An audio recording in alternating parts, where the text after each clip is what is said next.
신원섭판이라고 하는 말이 있죠. 신원섭판 여러분 다 아시죠? 네, 다 아시는 걸로 알고 설명을 생략하겠습니다. 신 목사님 풍채도 좋으시고 무엇보다도 특별한 점은 우리 교단에서 가장 훌륭하신 스콜라 중에 한 분이십니다. 그런 어른께서 저 같은 사람을 불러서 이 중요한 그 세미나를 인도하게 하시니까 몸둘 바를 알 수가 없고 두렵고 떨리는 마음입니다. 목사님이 저를 부르신 것은 단지 한 가지 이유가 있다고 생각하는데 그것은 자신보다 나이가 좀 더 먹었고 또 선배 대접을 하는 것이 아닌가 그런 생각을 합니다. 하여간 여러모로 불러주신 것을 감사드리고 또 성도인 여러분들께서 목사님의 결정을 수긍해 주신 것을 감사하게 생각합니다. 여러분 새해 복 많이 받으셨죠? 새해에 무슨 결심들을 하셨습니까? 새해에 벽에 한 장 써붙이지 않았습니까? 저는 해마다 벽에 한 장씩 써붙입니다. 새해의 결심을 써서 붙이는데 그 결심이 작심삼일이라고 오래가지를 못해요. 히말라야 산에 가면 히말라야 산맥에 가면 그 상상의 새가 있습니다. 그 새 이름이 활단새입니다. 칠판이 있기 때문에 제가 적지는 못하는데 활단새가 아니고 할단새입니다. 여러분 활단새를 들어보셨죠? 활단새 못 들어보셨나요? 네. 이 새는 그 히말라야 산맥이 아주 높기 때문에 눈으로 이렇게 가발되어 있기 때문에 둥지를 틀 곳이 없습니다. 그래서 바이틈을 찾아가지고 그 속에서 둥지를 틀어야 밤을 따뜻하게 보낼 수가 있는데 이 활단새가 낮 동안에 그 높은 산 정상을 비치는 그 찬란한 태양빛 속에서 날아다니면서 노래 부르고 그렇게 하느라고 둥지 트는 것을 매번 낮 되면 잊어버립니다. 밤 되면 추워서 오르르 떨립니다. 떨면서 결심을 합니다. 이를 갈면서 결심을 합니다. 날이 밝으면 둥지를 틀리라. 그렇게 결심을 하고 날이 새면 또 잊어버립니다. 그래서 계속 결심하고 계속 회한의 눈물을 흘리는 그런 새. 그것이 바로 활단새입니다. 여러분들의 신년 결심이 활단새와 같은 그런 결심이 되지 말아야 됩니다. 한번 결심했으면 끝까지 가야 되고 주님 오시는 그날까지 이루어질 때까지 변치 말고 가야 됩니다. 그렇게 하시겠습니까? 네. 노력해 보십시오. 오늘 같은 이런 세미나는 특별히 담임 목사님께서 하셔야 되는데 담임 목사님께서 저에게 기회를 주신 것은 특별히 제 어깨를 무겁게 하는 그런 임무라고 생각합니다. 부족하지만은 그러나 교재에 있는 대로 교재를 거의 읽어가면서 강화를 하도록 하겠습니다. 여러분 그 교재를 보십시오. 아주 상식적인 말을 하고 있는데 재직이라는 말을 우리가 써야 되는데 어떤 사람들은 재직이라는 말을 씁니다. 재와 재를 여러분 구별하실 수 있죠. 재는 그 모든이라는 그런 뜻이고 재는 있다라고 하는 그런 뜻입니다. 그래서 이런 그 재직과 재직이라는 말을 구별해 쓸 줄 모르면 그 상식이 없는 그런 성도가 되겠습니다. 그래서 재직이라는 말을 분명히 제가 경상도 사람이라서 발음이 잘 안 되지만은 여러분들은 분명히 재와 재를 구별해서 우리의 모임이라고 교회에 있는 여러 직분이라고 하는 그런 뜻으로 쓸 때는 반드시 재직이라는 말을 써야 됩니다. 그 재직회는 목사와 장로와 집사와 강사로 구성됩니다. 교회는 당회와 재직회 공동회가 있는데 우리 교단에는 특별히 카운슬이라고 하는 그런 회가 있습니다.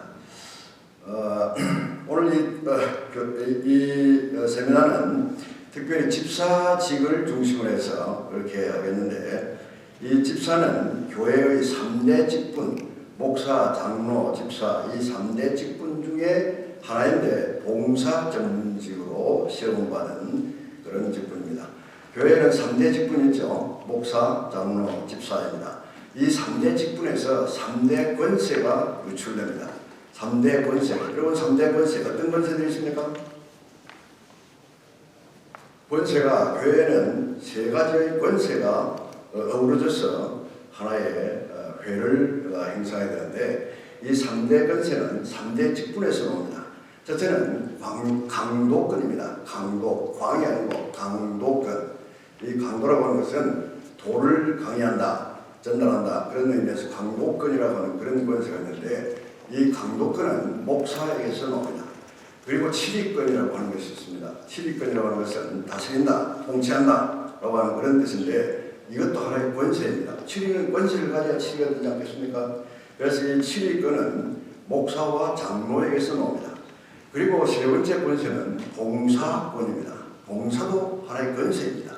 그래서 이 봉사권은 집사에게서 나오게 되는데 이 세 직분에서 세 가지 종류의 권세가 나오게 되는 것인데 이 권세들이 서로가 서로를 견제하면서 서로가 서로를 협력하면서 주의 뜻을 이루어 나가는 그런 공동체, 그것이 바로 우리가 이론적으로 볼 때 그리고 정치적 측면에서 볼 때 법적 측면에서 볼 때 그것이 바로 교회입니다.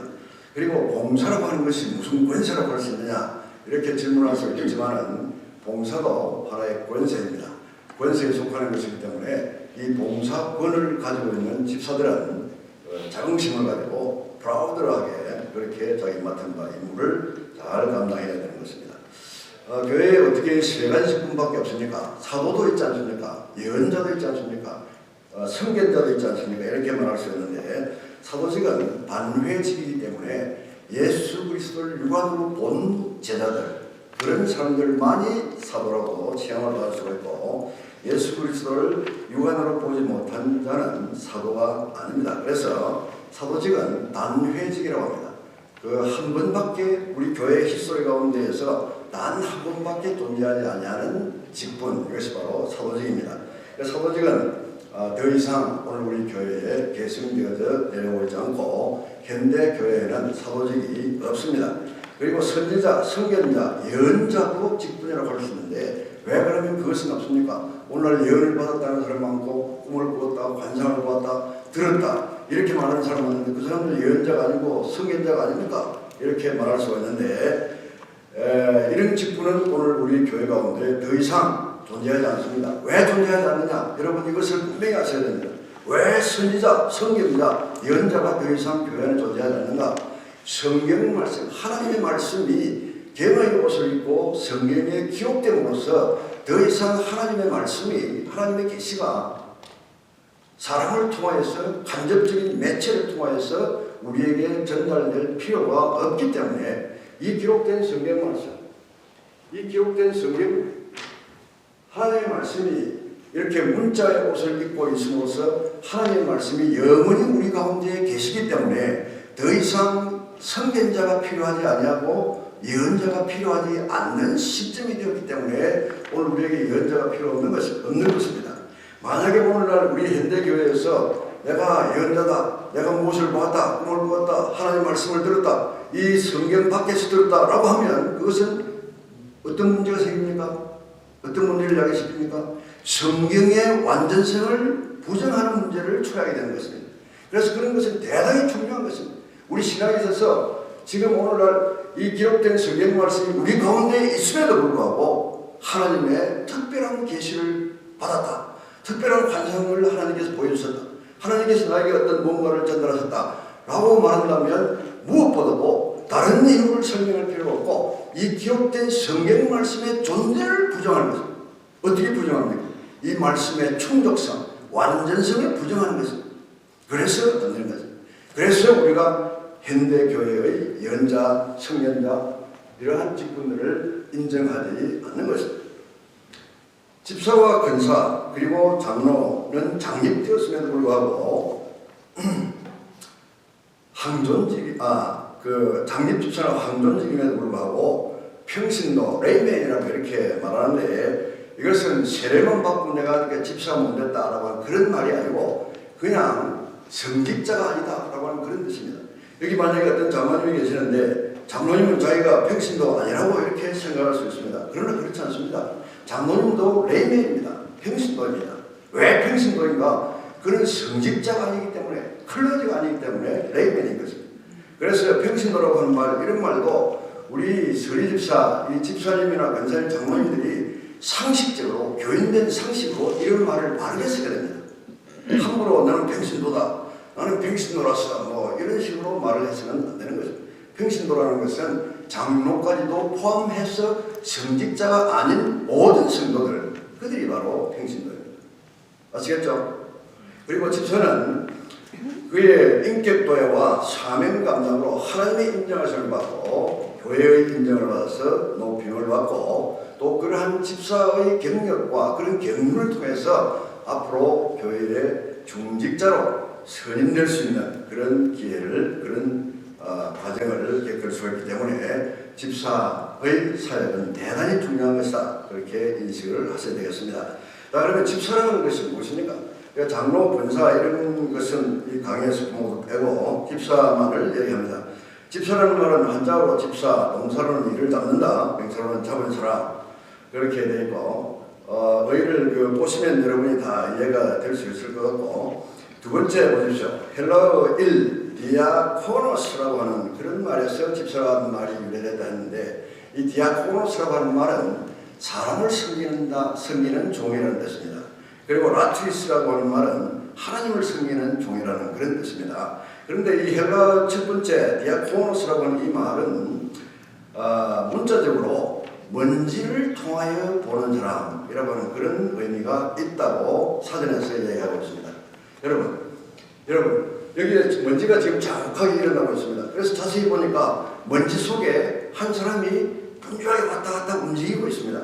그 사람이 누구냐면 바로 디아코노스예요. 그 사람이 바로 집사예요. 그럼 먼지라고 하는 것이 무엇입니까?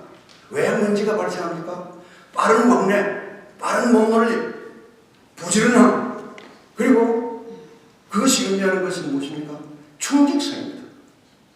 그 충직한 정신을 바탕으로 해서 빠르게 게으름 부리지 않냐고 왔다 갔다 하면서 자기 맡은 바 일을 감당하려고 오고 가는 그런 분주함, 그 속에서 먼지가 일어나는 것이고, 그 먼지가 상징하는 것은 바로 그의 하나님 앞에서의 충직성을 반영하는 것이다. 그래서 집사는 먼지를 이렇게 해야 됩니다. 여기 집사님들 모두 몇 분이십니까? 손 들지 마십시오. 여러분을 다 집사라고 제가 간주하겠습니다. 여러분들은 교회 안에서 움직일 때 먼지를 일으키는 자가 되어야 됩니다. 먼지를 일으키면서 그렇다고 해서 하이힐을 가지고 복도에 소리를 내면서 이렇게 하지 말고 뒤꿈치 들고 빨리빨리 움직이면서 하나님 앞에서 내 맡은 바상을 열심히 부지런히 근실하게 잘 감당하는 그런 사람이, 그런 집사가 하나님 앞에 인정받는 집사가 될 줄로 믿습니다. 그래서 이 집사 직분을 우리가 전체적으로 해석을 한다면 집사 직분의 특성은 섬김입니다. 서비스, 봉사하는 것입니다. 그리고 이 봉사에는 자기 희생이 반드시 따르는 것입니다. 자기가 왔다 갔다 하면서 신속하게 움직이면서 먼지를 일으키면서 아주 근면하게 부지런하게 정말 충직하게 움직이는 그런 모든 활동이 자기 소모입니다. 자기를 소모하지 않냐고는 교회의 직분을 감당할 수 없습니다. 그 집사직은 하나님을 섬기고 그리고 사람을 섬기는, 그러면서 자기 자신을 소모하는 그러한, 말하자면 자기를 연소시키는 그런 직분을 맡은 사람이다. 그리고 집사가 섬기는 이 섬김이라고 하는 것은 사랑의 개념보다 더 상위 개념입니다.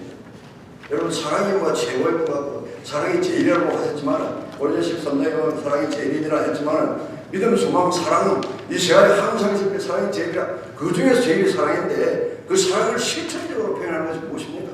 그것이 바로 섬김이에요. 그 섬김이라고 하는 것은 그만큼 중요한 것이기 때문에 교회에서 하나의 권세로 인정받는 것이고 권세로 존재하는 것입니다. 그러면 그 집사는 어떤 종류의 집사들이 있는가? 두 종류의 집사가 있습니다. 하나는 장립집사, 하나는 서리집사입니다. 장립집사는 어떤 집사입니까? 여러분, 장립이라고 하는 뜻이 뭡니까? 우리 이민교회 미국 생활을 오래 하신 여러분들은 여러분 얼굴들을 보니까 미국 생활을 대체로 오래 하신 것 같은데, 저도 압니다. 저도 30년 됐어요. 그래서 여러분들 얼굴 보면 저 사람이 이민 미국 몇 년 차다 제가 대강 개수할 수 있습니다. 그래서 이 우리말을 잘 모르고 특히 한자 말들을 잘 모르는 그런 이야기가 있는데 장립이라고 하는 말 뜻이 무엇입니까? 네? 장이라고 하는 이 장은 장군할 때 그 장자인데 이것은 뭐 크다, 위대하다 그런 뜻도 있지만은 그 영구하다라고 하는 그런 뜻도 있습니다. 그래서 장립이라고 하는 것은 그냥 말뚝을 박아가지고 절대로 뽑을 수 없는 그 뒤에 심어놓은 바로 그것을 의미하는 것입니다. 그래서 이 장립 집사가 있고 그리고 서리 집사가 있는데 서리라고 하는 것은 임시라고 하는 그런 뜻입니다. 여기 장관이 하나 있는데 장관이 결혼됐습니다. 결혼됐는데 임시로 아직까지 다음 임자를 결정하지 못했을 때에 그 직무는 계속 해야 되지 않습니까? 그래서 임시로 다음 임무가 다음 사람이 자리에 올 때까지 임시로 하는 사람이 서리입니다. 그래서 서리와 장립은 그 개념이 완전히 상반되는 그런 개념이라고 할 수가 있습니다. 이 장립 집사는 어떻게 시험을 받느냐면 안수해서 시험을 받습니다. 안수를 한다는 것은 내 이름으로 안수를 하는 것이 아니라 삼위일체 트리니티 이름으로 하는 것입니다. 성부와 성자와 성령의 이름으로 안수를 하는 것입니다. 그래서 이 장립집사를 우리가 원리적으로 보면 한 지역교회에서 장립된 집사는 만국교회의 집사와 같습니다. 왜 그런가 하면 그가 그 로컬 처치의 이름으로 그 교회 시험을 받은 것이 아니라 삼위 하나님의 이름으로 안수를 받고 시험을 받았기 때문에 A 지역교회에서 장립받은 집사는 그가 임행을 해서 다른 교회로 B교회를 갔을 때 한국에서 안수를 받았는데 미국에 이민교회를 갔을 때도 역시 그 교회는 장립집사로 시분을 해야 됩니다. 이것이 원리입니다. 그러나 여러 가지 현실적인 사정상 그렇게 안 하는 것이 보통인데 그렇게 안 하는 것은 사실상 헌법적 정신에 위반됩니다. 그래서 A교회의 장립집사는 B교회의 장립집사고 B교회의 장립집사는 만국교회의 장립집사다. 예수 그리스도를 주로 섬기는 모든 신앙 고백하는 모든 교회 안에 동일하게 시험받는 집사다. 그래서 이 장립이라고 하는 것은 굉장히 어마어마한 의미를 가지고 있는 것입니다. 내가 이 교회에서 대포가 맞아가지고 열심히 봉사하다가 저 교회 가니까 잘 안 맞는다. 그래서 자꾸 피하고 이렇게 하면 안 돼요. 아시겠죠? 그럼 장립집사는 어떻게 시험을 받습니까? 안수를 받는다. 그래서 우리가 안수집사라고 이렇게 대체로 부르는데 안수집사라고 하는 그런 호칭은 안 맞습니다. 맞는 말이 아니에요. 그것은 하나의 방편을 얘기하는 것입니다. 그가 집사로 시험받은 방편을 얘기하는 것이기 때문에 그것은 그 직분의 성격을 말하는 것이 아니기 때문에 옳은 말은 아닙니다. 통용은 될 수 있지만 우리는 안수집사라고 하지 않고 장립집사 그런 말을 해야 바른 말이 되겠습니다. 서리집사 더 이상 설명할 필요가 없겠고 여러분이 연애를 보시면 되겠습니다. 이제 본론으로 들어가겠습니다. 제가 오늘 일부러 시계를 쳐봤습니다. 제 느낌으로 시간을 지나도록 하겠습니다. 자, 이 3장의 집사의 자격이라고 하는 것이 있는데 이 집사의 자격은 참 우리가 깊이 생각해 봐야 될 그런 그 항목입니다. 일반적으로 어떤 사람들이 어떤 일을 맡기기에는 먼저 자격을 생각합니다. 그 직무를 주는 사람이나 기관도 그의 자격을 생각하게 되고 그것을 받게 되는 본인도 자신의 자격을 생각해야 됩니다.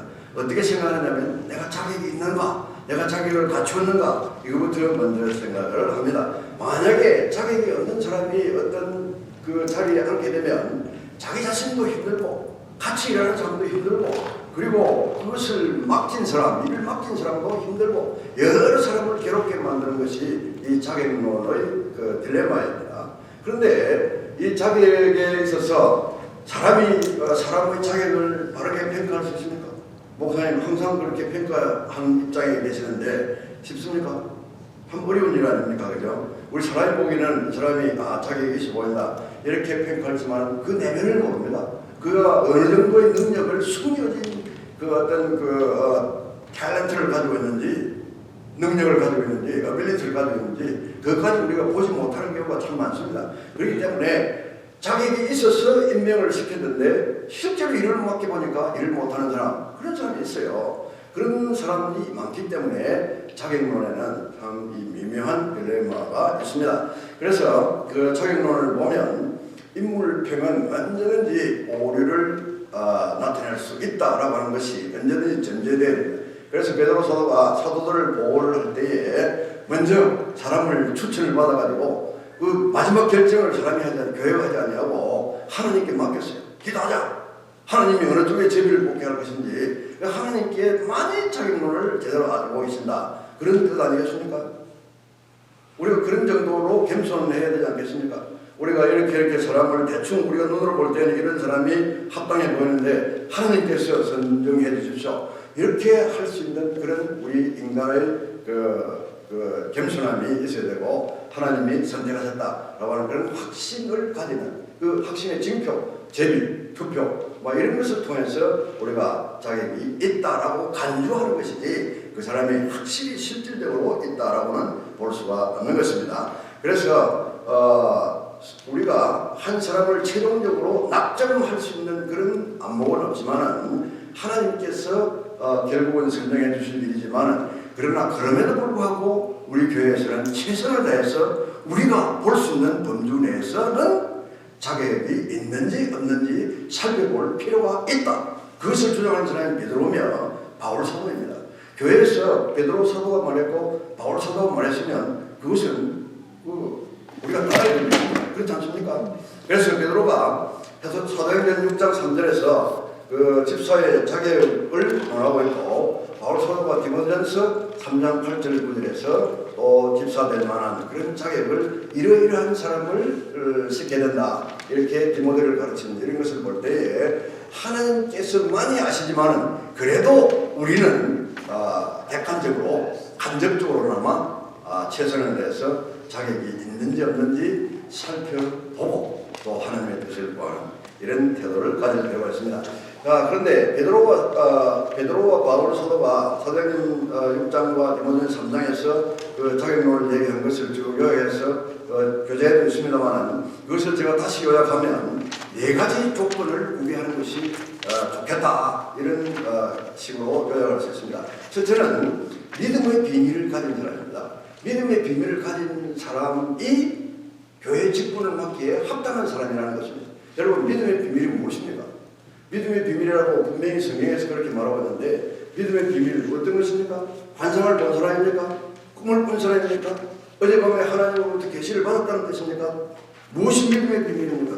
믿음의 비밀이라고 하는 것은 복음을 아는 것입니다. 어떻게 하나님께서 우리에게 말씀하셨고 우리가 어떻게 구원을 받고 하늘나라에 가게 될 것인가 라고 하는 그 진리에 대한 비밀을 들었거나 읽었거나 깨달은 사람, 믿음의 비밀을 아는 복음을 아는 사람이 믿음의 비밀이에요. 성령의 감동을 인정하는 사람, 성령의 인도를 받는 사람, 그 사람이 믿음의 비밀을 가진 사람이에요. 전략에는 40일 금식기를 했고 그런 사람이 믿음의 비밀을 가진 것이 아니라 복음의 내용을, 하나님의 말씀의 내용을 아는 사람. 세상 사람은 모르지 않습니까? 그런데 우리는 그것을 알고 있으니까 세상 사람에 비해서 우리는 비밀을 아는 것입니다. 하나님의 구원의 비밀을 아는 거예요. 그래서 믿음의 비밀을 가진 자, 즉 말하자면 말씀이 있고 성령이 충만한 사람, 이 사람이 교회 직분을 받을 수 있는 자격이 있는 사람이다. 뽑으려면 그런 사람을 뽑아라. 두 번째로는 인간성이 발라야 된다. 인간의 양심을 가진 자라야 된다. 사람이 남들에게 칭찬을 받을 수가 있는 사람, 그리고 한 입으로 두말하지 않는 사람, 그리고 자기 양심을 가지고 모든 죄에 행하는 사람, 그리고 남을 이롭게 하는 이타적인 인물, 이런 사람이 교회에 일을 하기에 적합한 사람이다. 이런 사람을 뽑아라. 인간성, 인간미, 이 굉장히 중요한 자질 중에 하나가 되겠습니다. 세 번째로는 그 사람의 삶입니다. 행실이 좋아야 됩니다. 단정해야 됩니다. 술 먹고 주태 부리고 그런 사람 되겠습니까? 세상에 나가면 우리 교회 집사들 보고 저도 좀 미안합니다만 여러분 앞에서 말씀드리기 미안합니다만 집사 보고 잡사라고 하는 사람도 있습니다. 그런 말 들어도 되겠습니까? 그건 무슨 문제입니까? 삶의 문제입니다. 행실의 문제예요. 이런 사람은 안 된다. 아무리 그 사람이 인생이 남 좋아하고 남 주기 좋아하고 성경을 많이 읽고 그런 밖에 나가서 그 삶이 개차반인 그런 사람은 하지 마라. 그런 뜻입니다. 행실이 좋아야 되고 단정해야 되고 주태부리고 이런 행동을 해서 그리고 네 번째로는 지혜가 있는 사람. 지혜는 무슨 말입니까? 지혜라는 말을 우리가 해석한다면 이 전문성이겠습니다. 교회 안에서 자기 맡은 바를 전문적으로 지혜롭게 잘 처리할 수 있는 사람. 그런 사람이 이 직분을 받기에 합당하다. 자, 이런 그 자격론을 우리가 네 가지로 요약을 했다고 볼 수 있는데 사도행전 6장과 디모전 3장의 내용을 취합해서 분석해서 종합하면 네 가지로 이렇게 그 바운더리를 만들 수 있는데 이런 자격을 구비한 사람이 교회 안에 많이 있습니다. 집사의 자격 규정은 이런 자격을 구비한 사람이 실질적으로 우리 교회 안에 사실 많지 않습니다. 우리 인성과 우리 영성에 있어서 우리의 행실과 우리의 삶에 있어서 이것은 지금 말하자면 베드로 사도가 제시하시고 바울 사도가 제시해 주신 이러한 집사의 자격론은 우리 집사 되는 사람들의 이상 높은 표준이에요. 이 높은 표준 이것을 우리에게 제시하신 것입니다. 성령 충만하고 지혜가 충만하고 깨끗한 양심을 가지고 믿음의 비밀을 가진 그런 조건들을 가진 사람이 과연 우리 교회에 몇 명이 되느냐. 그리고 그러한 자격을 갖추기 위해서 경건 훈련을 뭐 하루 이틀 한다고 되는 것이 아니고 하룻밤에 그냥 입 다물고 벽에 한자 씌워 붙인다고 그 다음 날부터 사람이 변화되고 그런 게 아니지 않습니까? 그런 것이 아니에요. 이것은 내 일생을 바쳐서 도달해야 될 그런 목표예요. 인간은 나와 치우쳐서 한 가지로 무익한 자들이 로마서 3장 9절로 10절, 18절 너무나 유명한 말씀이지 않습니까? 다 치우쳐 한 가지로 무익하게 되고 그의 바로는 피 흘리는데 바로 우리 인간들이 모두 그런 존재들이에요. 그러므로 성경의 규정대로라면 한 교회에서 자격을 구비한 사람 한 사람도 찾을 수 없을지도 모릅니다. 저는 그렇게 생각합니다. 그럼에도 오늘 우리 현대교회는 집사들이 너무너무 많습니다. 교회와 세례받고 한 상협을 등록하고 다니면 그냥 집사입니다. 그런 사람이 집사가 되니까 아무것도 집사에 대해서 내가 뭘 해야 되는지 모른다. 세상에 나가서 어떻게 살아야 되는지 내가 어떻게 예수를 대변해야 되고 내가 어떻게 트리니티 교회에 대변해야 되고 트리니티에 내가 간판스타라는 것을 모르기 때문에 망신만 하고 없어요. 망신하십니다. 이런 뜻에서 현대교회는 비성경적인 운영을 하고 있다. 이렇게 신랄하게 비판할 수가 있습니다. 그렇지만 그럼에도 불구하고 베드로와 바울 사도가 이와 같이 하늘 같은 높은 이상으로 우리에게 자격론을 제시한 것은 바로 이 자격론과 우리가 그 임명받은 그 순간으로부터 평생 동안 싸우라는 것입니다. 집사의 자격 규정은 그가 싸워 나가야 할 자기 완성의 목표입니다.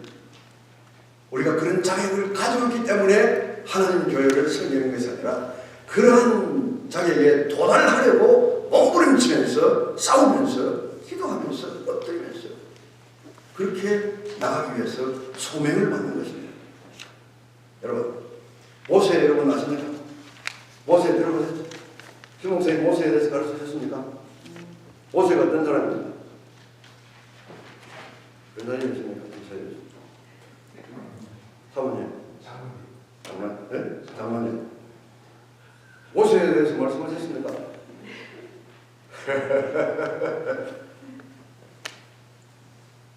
제가 보기로 제가 성경을 많이 읽지는 못했습니다만 제가 성경을 보면서 세 사람의 가장 훌륭한 석학을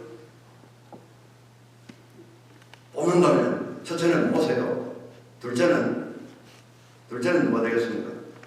솔로몬입니다. 솔로몬. 셋째는 누굽니까? 바울입니다. 성경에 보면 제가 지금 그 준비를 좀 확실하게 하지 않아서 모세는 애국의 모든 문물을 40년 동안 이수한 사람입니다. 요새 우리말로 하면 multi degrees of doctors. 모세가 그런 사람이에요. 그 애국이 어떤 나라입니까? 당시 세계 최강국입니다. 군사적으로 최강국이고 그리고 또 문화적으로 최상의 문물을 발전시킨 그런 나라예요. 그 나라 왕궁에서 40년 동안 공부한 사람입니다. 모세가 그런 사람.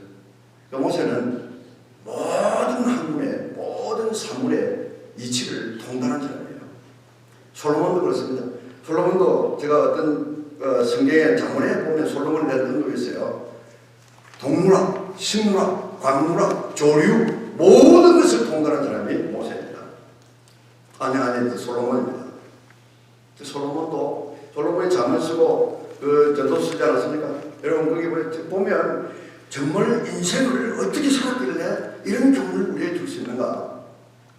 그 자문 솔로몬이라든지 아니 그 전도서라든지 그 자문이라든지 그런 거 보면 그야말로 하나의 그 뭐라 합니까? 명심보감 같은 그런 책이지 않습니까? 그러나 그런 교훈이 인생을 모르는 사람은 절대 할 수 없는 교훈입니다. 그 사물을 이치를 파가지 못한 사람, 인생을 살아가지 못한 사람, 인생을 살깊이 숙고해보지 못한 사람은 절대 할 수 없는 교훈이거든요. 그런 교훈을 누가 썼냐면 솔로몬이 썼어요. 솔로몬이 학식 없이는 절대로 할 수 없는, 솔로몬이 단지 화려한 왕권을 행사한 부호로 살았고 세계에서 제일 비싼 술잔이 솔로몬이 마시는 포도주잔이라고 하는데 그렇게 부귀영화만 누린 사람이 아니고 학식에 통달한, 이분도 여러 수 분야의 그 닥터럴 디그리를 가졌을 그런 분이 솔로몬입니다. 그리고 바울은 말할 것도 없고요. 그래서 이 세 분의 그 뚜렷한 스콜라들이 성경에 있는데 모세가 하나님의 소명을 받았습니다. 어떤 소명을 받았습니까? 저기 애굽에 가서 도탄 가운데 있는 내 백성을 구출하여라. 그러면 모세가 가서 애굽 왕과 제일 먼저 해야 될 전투가 무엇이겠습니까? 설전 아니겠습니까? 설전. 애굽 왕을 설득해야 되는 거 아닙니까? 우리 백성들이 지금 430년 동안 여기 와서 노예 생활을 하고 있는데 우리 백성들을 보내달라고 한다. 우리 하나님께서 그걸 요구하셨다. 그렇게 하면 애굽 왕이 그 말을 듣겠습니까? 그러면 그 말 듣지 아니하는 그 애굽 왕을 어떻게 설득하겠습니까? 말로 해야 됩니다. 일단은 말로 해야 됩니다. 말로 안 들으면 하나님의 능력을 행사해야 되겠죠. 그러나 첫째는 말입니다. 그런데 모세가 애굽 왕궁에 쫓겨나가지고 아라비아 강야에 가가지고 또 40년 동안 아무것도 없는 상태에서 양들을 몰고 다녔습니다. 양들을 몰고 다니면서 40년 동안 만나는 사람 없고 말하는 사람이 없으니까 언어라고 하는 것은 항상 상실성이 있기 때문에 사용하지 않으면 잃어버립니다. 그래서 40년 동안에 모세가 거의 벙어리 비슷한 사람이 되었습니다. 실효증이 생겼어요. 여러분 제 말을 잘 안 믿는 모양인데 여러분이 40년 동안 혼자서 양 몇 마리 몰고 사람 만나는 것 없이 그렇게 강야에 살아보십시오. 말 다 잃어버립니다. 여러분 일본어 공부했습니까? 중국어 아십니까? 영어 아십니까? 외국어 공부해가지고 잘 구사된 사람도 10년 동안 사용하지 않으면 어휘를 잃어버립니다. 그리고 어순을 잃어버립니다. 그래서 우리가 습득한 언어는 상실하기 마련, 모국어도 잃어버리기 십상입니다. 그런데 여기 보니까 성경에 보니까 모세가 그 부름받을 때 출애굽기 4장 10절에 보니까 모세가 하나님의 소명을 받고 하나님 앞에 두려운 마음으로 컴플레인을 어떻게 하느냐면 주여 나는 본래 말에 능치 못한 자라 주께서 주의 종에게, 여기 이 부분은 굉장히 중요한 말씀입니다. 주의 종에게 명하신 후에도 그러하니 나는 입이 뻣뻣하고 말이 혀가 둔한 자니이다. 모세가 언제부터 그랬냐면 애굽 왕국에 있을 때는 그러지 않았습니다. 그러지 않았는데 40년 광야 생활하는 동안에 그냥 말문이 닫혀버리고 입이 뻣뻣해지고 혀가 둔해진 그런 현상이 발생했다고 했습니다. 그런데 이런 현상이 있었던 것을 모세가 인정하는데 모세가 한 말 중에 우리가 특별히 주목해야 될 부분이 뭐냐면 거기 여러분 만약에 성경을 펼 수 있으면 펴보십시오. 출애굽기 4장 10절을 보십시오. 4장 10절을 보니까 주께서 주의 종에게 명하신 후에도 그러하다. 주님께서 나에게 사명을 주셔서 애굽에 가서 애굽 왕을 설득하고 내 백성을 불러내라라고 명하신 후에도 내 입이 뻣뻣합니다. 내 혀가 풀리지 않습니다. 즉 말을 잘할 수 없는 사람입니다. 그렇게 얘기하고 있습니다. 여기 중요한 말이 무슨 말입니까? 주께서 나에게 사명을 주신 후에도 나에게 능력이 보이지 않습니다. 그런 얘기 아닙니까? 그렇지 않습니까? 여러분 성경이 그렇게 해석되지 않습니까? 제가 지금 이렇게 설명하면 잘못됐습니까?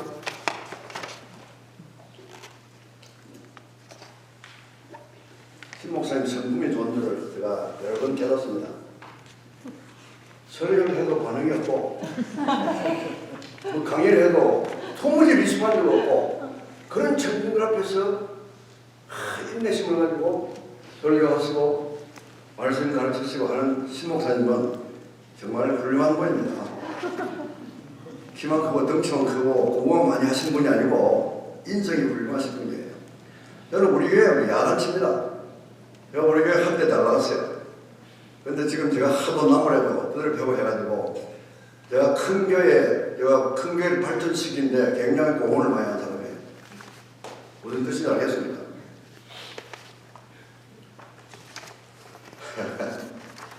리스판 있어요. 제가 여기서 하나님 말씀을 얘기하면 적어도 하나님 말씀이 나가면 여러분이 그냥 심사숙고하지 말고 아멘 하세요. 그냥. 아멘. 아멘 해야 됩니다. 아멘. 그게 집사 훈련 중에 하나예요. 아멘 소리가 자주 나면 예배에 예배가 활성화됩니다. 예배가 활성화되면 여러분 삶이 달라집니다. 나중에 지금 우리 공부하겠습니다만 그렇게 해서 이 강단과 그 레이맨 사이에 플로어 사이에 이 뜨거운 열기가 교감이 돼야 교회가 이제 그 용암이 볼케이노 같은 솟아오를 수 있는 그런 가능성을 한 가지 준비하는 거예요. 그냥 아멘도 하지 않고 아무 반응도 없고 아멘이라는 뜻을 모르면 예라고도 해야 될 것 아닙니까? 그렇지 않습니까? 네. 어떻게 여러분이 지금 30년, 40년, 50년 신앙생활 하신 것 같은데 그런 정도의 양식이 없습니까? 교인들은 아까 여기 얘기하지 않았습니까? 집사가 되려고 그러면 양식이 있어야 됩니다. 인간적인 양식, 인간미가 있어야 돼요. 목사님 땀 흘리면서 확 오는데 여러분이 냉랭해가지고 있으면 어떻게 그게 뜨거운 예배가 되겠습니까? 하나님의 영광 돌리는 예배가 되겠습니까? 모세가 하나님 앞에 말씀합니다. 저는 원래 말이 능치 못한데 주께서 저에게 종에게 명하신 후에도 그러하니 나는 이 비법보다 주께서 나에게 사명 주신 후에도 그 사명을 감당하기에 입차적인 조건이 되는 달변이지가 아니고 나는 말을 잘할 수 있는 그런 여건을 갖추지 못했습니다. 그렇게 얘기합니다. 이것이 의미하는 바가 무엇입니까? 이것이 의미하는 바가 무엇입니까? 우리가 하나님의 부르심을 받아도 자격을 제대로 발휘하지 못할 수가 있어요.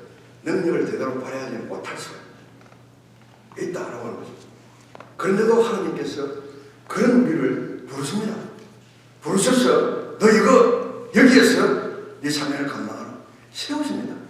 그러면 내가 부족해도 가야 됩니다. 그 사명을 받아야 됩니다. 그 사명에 순종해야 됩니다. 세상에 예수님의 동역자가 될 만한 자격을 갖춘 그런 제자가 누가 있습니까? 제가 지금 목사 30년 했는데 제가 자격이 있어 목사했습니까? 제가 지금 거리에 나가면 저보고 모르는 사람, 저보고 목사하는 사람 아무도 얼굴에 목사라는 걸 풍기는 빛이 없어요. 사람을 보면 신목사님 같은 경우는 한 목사님이라고 짐작도 하는 사람이 있을 것인데 저에 대해서는 그런 게 없습니다. 그래도 제가 부름받을 때 여기 갔습니다. 제가 학교 때는 객기를 많이 부른 사람입니다. 현대문학에 제가 플라이가 두 번 낙방을 먹었습니다. 젊은 청년의 객기로 그렇게 왔다 갔다 하고 글 쓰는 소재를 장만하겠다고 월남에 제가 두 번 지원해서 갔습니다. 그때 우리 가는 때는 그 모가지는 철조망에 걸어놓고 간다 그런 말 했습니다. 모가지는 떼어서 철조망에 걸어놓고 올라간다. 가면 죽는다. 그런데 제가 갔다 와서 한 달 만에 다시 지원해서 재파했습니다. 처음에 갔을 때는 제가 포병하러 갔습니다. 포병 지하에 앉아가지고 계산만 하는 그런 계산명이었는데 갔다 와서 한 달 후에 일방방 주특기 총을 가지고 저의 심장을 향하여서 마술을 당해보고 싶다. 그런 객기로 제가 모병으로 일방방 주특기로 받아. 그럼 죽지 못해 환장한 놈이 하는 짓이에요. 그래서 2년 제가 월남 생활을 하고 있습니다. 그래서 제가 왜 이런 말 했죠? 네. 그래서 저희 집에 제가 지금 3대째 그 크리스천 가정인데 할머니, 부모님 그리고 저 뭐 말할 것 없이 뭐 대신앙이죠. 그런데 제가 말하자면 엇발로 이렇게 우리 집안에서 그렇게 컸는데 제가 우리 집안에서 목사 이혼입니다. 그리고 제 뭐 조카, 뭐 동생, 뭐 중국의 선교사, 캄보디아 선교사, 제 밑에 동생 2명이 목사입니다. 선교사입니다.